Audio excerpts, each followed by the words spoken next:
নতুন বিছানার মতো হয়ে গেছে। এখন এই বিছানার নিচের ডাস্টবিনই পরিষ্কার করা হবে। ডাস্টবিন বললাম এই কারণে, এই দিকটা ইউজই হয় না, এই দিকটা। ওঠো ওঠো ওঠো ওঠো, চলো কাজ করি, পরে দেখাচ্ছি।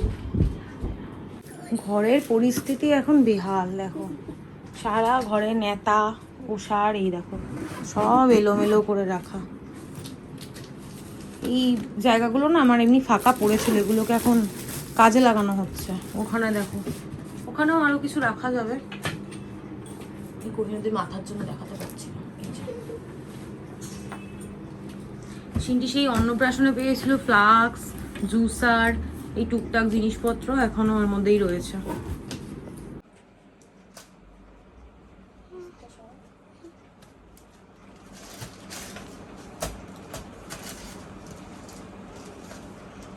এই একটা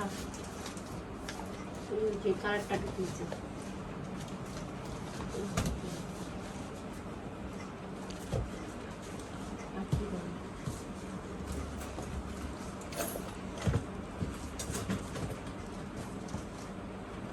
আর এইগুলো তো ওখানে ঢুকবে।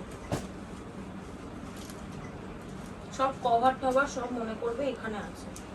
পর্দা, সোফা আর হচ্ছে ডাইনিং টেবিল, এগুলো সব এখানেই আছে।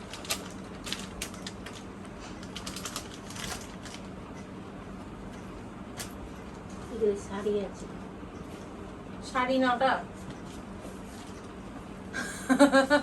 এটা চাদর বলে, শাড়ি আছে। চাদর? ইয়েস, চাদর বাবা, পুরো সেট আছে। আরে এই কভার গুলো কোথায় রাখলাম?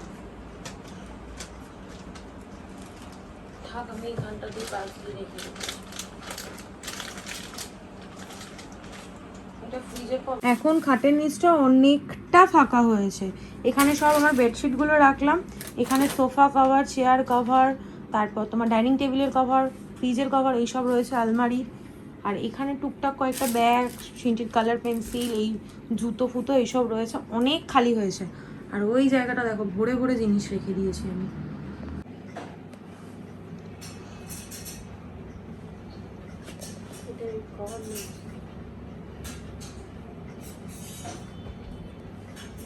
খাবারটা ছিল না, সেই জায়গাটা টান। আর এটার চাদরটা কোথায় গো, খুঁজে পেলাম না। এটার চাদর কোথাও খুঁজে পেলাম না, দুটো ভিতরে রাখো।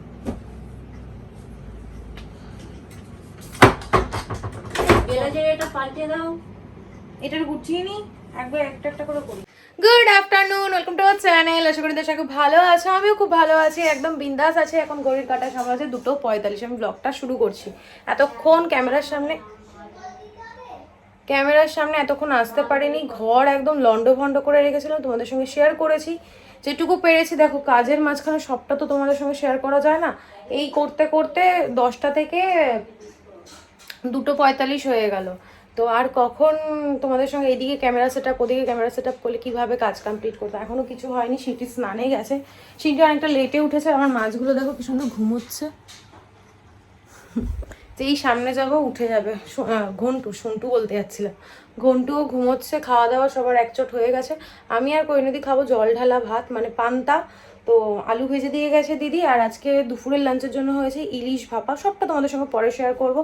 অতনু জল ঢালা ভাতই খেয়ে গেছে, ওর এখন গরমে কিছুই খেতে ইচ্ছা করছে না, শুধু বলছে একটু ঠান্ডা ঠান্ডা কিছু খাবো। আচ্ছা ঠিক আছে, তাহলে জল ঢালা ভাতটাই খাও, ওটার থেকে ঠান্ডা আর কিছুই নেই। যাই খাও না কেন তাই তোমার মনে হবে শরীরে অস্বস্তি করছে। বাইরে যেতে পারছি না কারণ কৈনদি ঝাড় দিচ্ছে, এই ঘরটা ঝাড় দেওয়া হয়ে গেছে পুরো। এই যে জাজিম বলেন, এগুলো কি বলে, যাই হোক কিছু একটা বেশ, ম্যাট্রেসটা নামালাম, চাদরগুলো সব সরি তোমাদেরকে দেখিয়েছি, সব তুলে পরিষ্কার করে। এই দুটো খোপ, ওইখানে আর এখানে দুটো খোপ ছিল, ওগুলো না একদম ইউজই হতো না কিছুই। এখন খাটের নিচটাও একদম হালকা হয়ে গেছে, ওয়ার্ড্রপগুলো একদম হালকা, পরে তোমাদের সঙ্গে শেয়ার করব। এখন রান্নাঘরের কাজটা করি, তারপর বাইরে ধোয়া মোছা গাছে জল দেওয়া কিচ্ছু হয়নি, উঠেই আগে এইসব কাজ করেছি। তার কারণ মায়ের ঘরের এসিটা নাকি খারাপ হয়ে গেছে, তো ফ্যানটা আমার কাছে একটা টেবিল ফ্যান আছে, তো ওটা চেয়ে পাঠিয়েছে, ওটাও দিতে হবে। ওই কারণেই আজকে আমার এত মানে পরিষ্কার ধোয়া মোছা এইসব হচ্ছে। যাই হোক, চলো সবার আপডেট দিয়ে দিয়েছি, আর বাজে বক বক না করে ব্লগটা শুরু করি। তোমরা দেখতে থাকো আর সঙ্গে থাকো। প্রচুর কাজ রয়েছে, পরিণতি কখন বাড়ি যাবে জানি না। কাঁচা ধোয়াও রয়েছে, ওয়াশিং মেশিনে চালিয়ে দেবো। আর টুকটাক যে কাজগুলো আছে রুটিনের কাজ, ওই রান্নাঘর পরিষ্কার, গাছে জল দেওয়া, দেখো কথাও কিন্তু জড়িয়ে যাচ্ছে, আমার কাজের টেনশন মাথায় ঘুরছে। পান্তা ভাত, পেঁয়াজ আর লঙ্কা ভাজা, আদর্শ খাওয়ার এই গরমে, তাই না বলো পরিণতি? আমাদের লাঞ্চে হয়েছে উচ্ছে কুমড়ো ভাজা, আলু ভাজা, ওই জল ঢালা ভাতের সাথে খাওয়ার জন্য। আর এই হচ্ছে ইলিশ মাছ, একদম ফুটকে একটা ইলিশ মাছ নিয়ে এসেছে। আর এই যে মাছের তেল,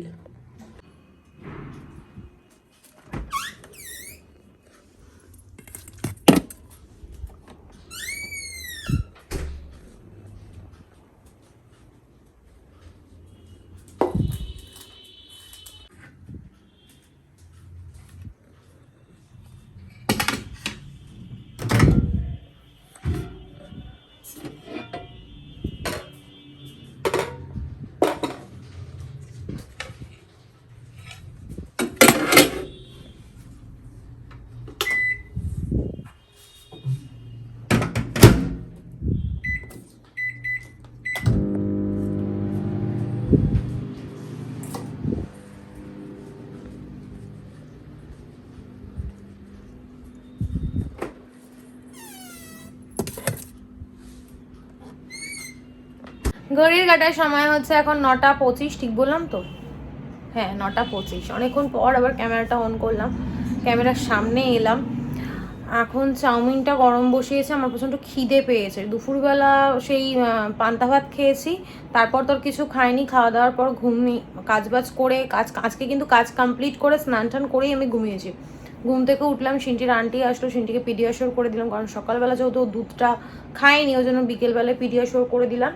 আন্টিকে একটুখানি জল দিলাম, ওর আন্টি তো জল ছাড়া আর ডিম সেদ্ধ ছাড়া কিছু খায় না। আর এখন যেহেতু প্রচণ্ড গরম পড়েছে ওই জন্য ডিম সেদ্ধটা বলেছে এখন দিতে না। বাবু এই দুটো ফেলে এত ডাস্টবিনে।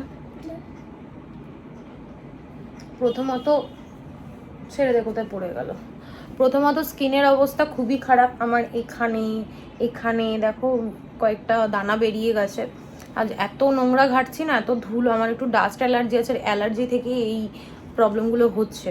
তো দেখা যাক কবে কমে, এগুলো নিয়ে আমি অত মাথা ঘামাইও না, যখন হওয়ার হবে, যখন কমার তখন কমবে।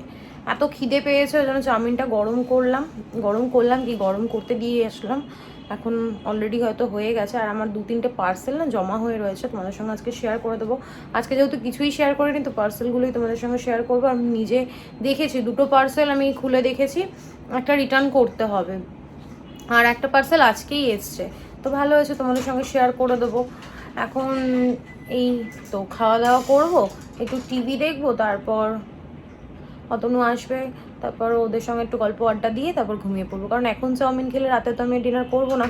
আর ইলিশ মাছটা এত জঘন্য কি বলবো। অতনু যখন লাঞ্চ করছিল ওর থেকে আমি একটু খেয়েছি, মানে ইলিশ মাছ খাচ্ছি, লোটে মাছ খাচ্ছি, শুটকি মাছ খাচ্ছি, কি খাচ্ছি নিজেও জানি না, এতটাই জঘন্য। আমি বললাম এরকম ছোট ইলিশ পেলে এনো না, যদি বড় ইলিশ পাও, বলে আমাদের বাজারে না বড় ইলিশ ওঠে না, তো ওই জন্য আমি বললাম থাক, আর আনতে হবে না এখন ইলিশ।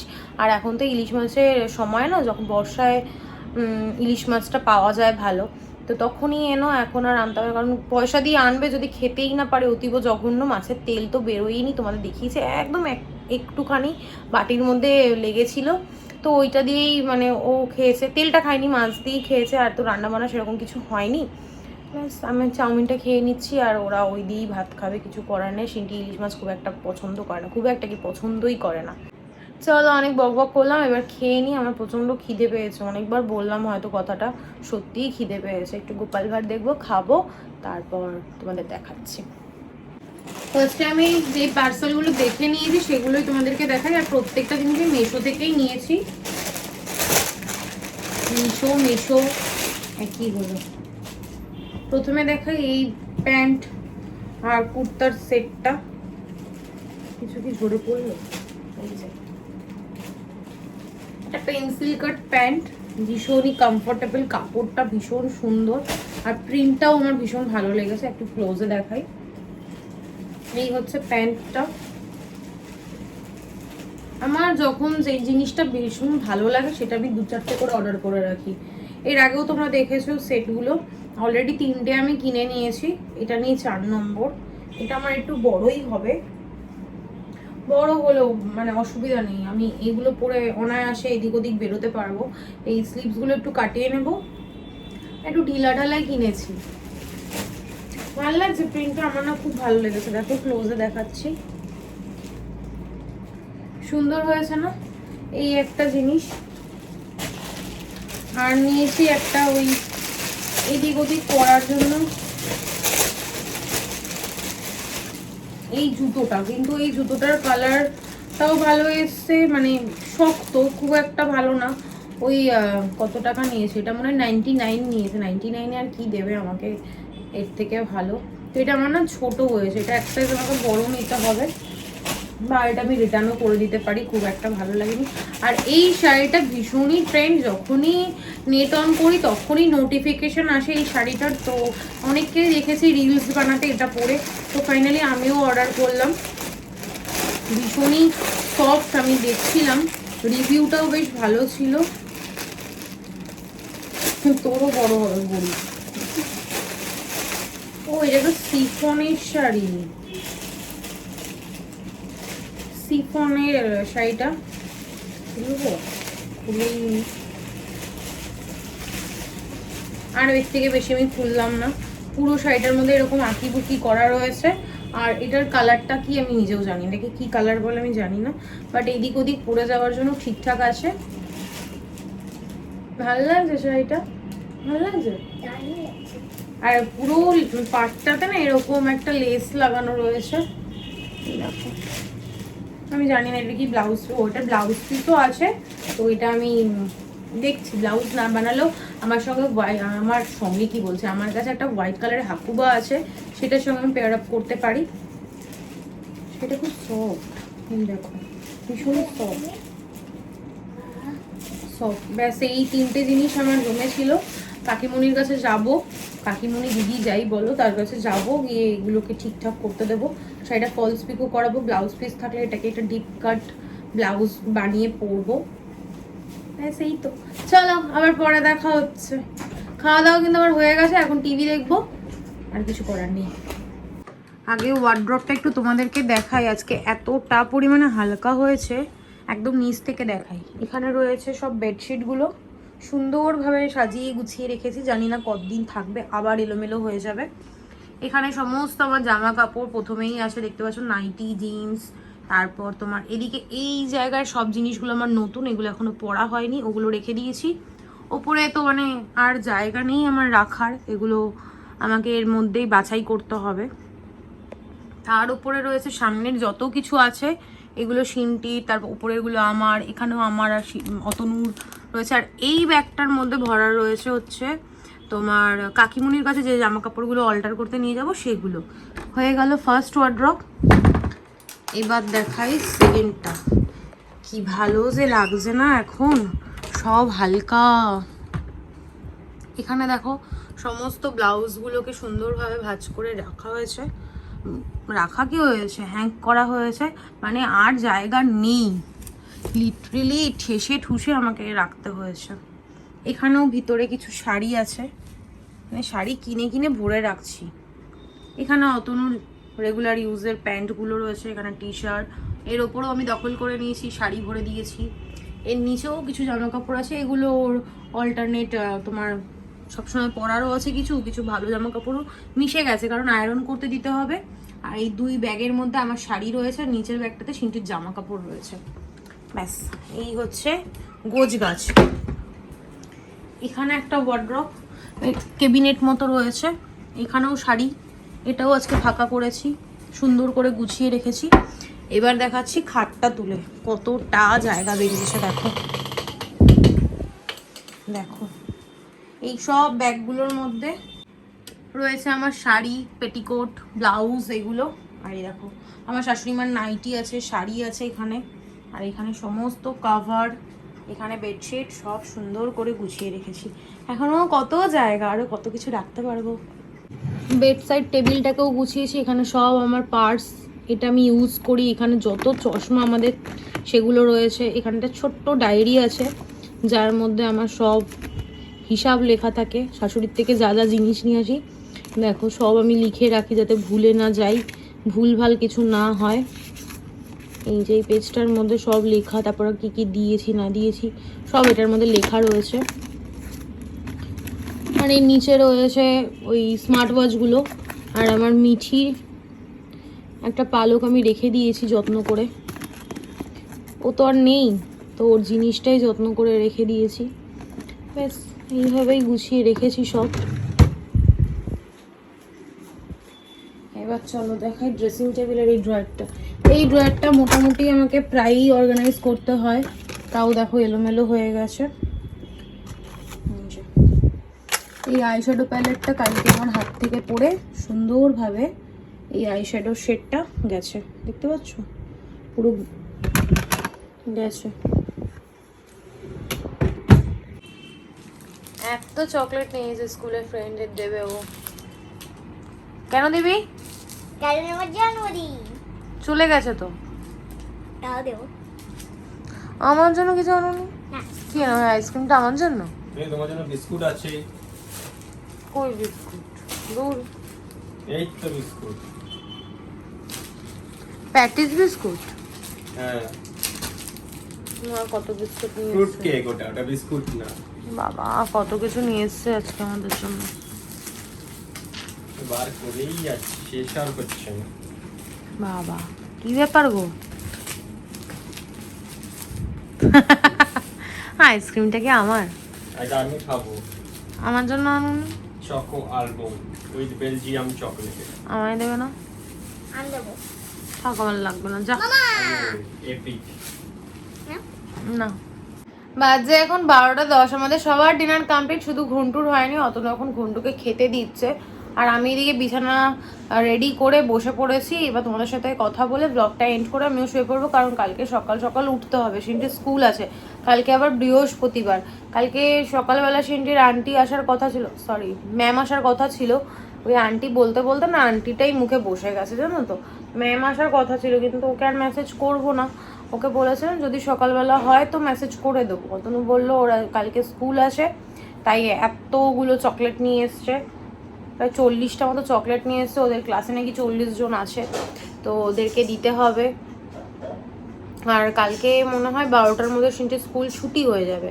এখনও জানি না স্কুল যাক, আজকে আসতে বলছে কেন, কালকে গেলে পরে বুঝতে পারবো আর কি। আমার সব কিছু খিচুড়ি হয়ে যাচ্ছে, কারণ প্রচণ্ড ঘুম পেয়েছে, আমি তাকাতে পর্যন্ত পারছি না। রাত্রেবেলা খাবো না করে আমি আর লোভ সামলাতে পারলাম না। অতনু বাটার দিয়ে তারপর মাছ ভাজা দিয়ে ভাত খাচ্ছিল, তো আমিও একটুখানি, আমি বাটার দিয়ে ভালো খাই না, আমি ওই জন্য একটুখানি ঘি দিয়ে ভাতটা গরম করে একটা কাঁচা লঙ্কা দিয়ে মাছ ভাজা দিয়ে খেলাম। কি যে অমৃতর মতো লাগলো না খেতে, কি বলবো। এখন কি করব বলো তো, এখন ব্লগটা এডিট করতে করতে আমার তো ঘুম পেয়েইছে অলরেডি। চোখটা যেই বন্ধ হবে ফোনটাও রেখে শুয়ে পড়বো। চোখের মধ্যে যখন ফোনের আলোটা পড়বে না, তখন অটোমেটিক আমার চোখটা বন্ধ হয়ে যাবে।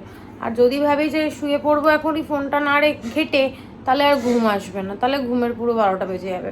যাই হোক, অনেক বকবক করলাম, আর আজকের ব্লগটা কন্টিনিউ করছি না। চলো বাজে বকবক না করে আজকের ব্লগটা আমি এখানেই এন্ড করছি। আজকের ব্লগে দেখানোর মতো কিছু নেই, বলার মতো কিছু নেই। ততক্ষণ তোমরা সুস্থ থেকো, ভালো থেকো। কালকে দেখা হচ্ছে নতুন একটা ব্লগের সঙ্গে। আজকের ব্লগে যদি কিছু ভালো লেগে থাকে প্লিজ লাইক করে দিও, কমেন্ট করে দিও, শেয়ার করে দিও অ্যান্ড সাবস্ক্রাইব করে দিও। একটু আগে বসে বসে না নখ কাটছিলাম, পায়ের নখগুলো বড় হয়ে গেছিলো। আর পায়ের নখ আমি বড় রাখতে পারি না, কারণ আমি এত শান্ত তো, এদিক ওদিক হোঁচট খাই ভীষণ। হাঁটা চলাটা খুব ভালো, ওই জন্য হোঁচট খাই, তো লাগলে পরে জীবন পুরো বেরিয়ে যায়। আর নখ কাটতে কাটতে এমনভাবেই কেটেছি পুরো ছোট ছোট হয়ে গেছে। থাক, এখন আর কদিন নীল পলিশ পরবো না, একটু বড় হলে তারপর পরবো। আমার সবসময় এরকম হচপচ হয়ে যায় সব কিছু, কোনো কিছু স্মুথলি আমার হয় না। Good night, tata.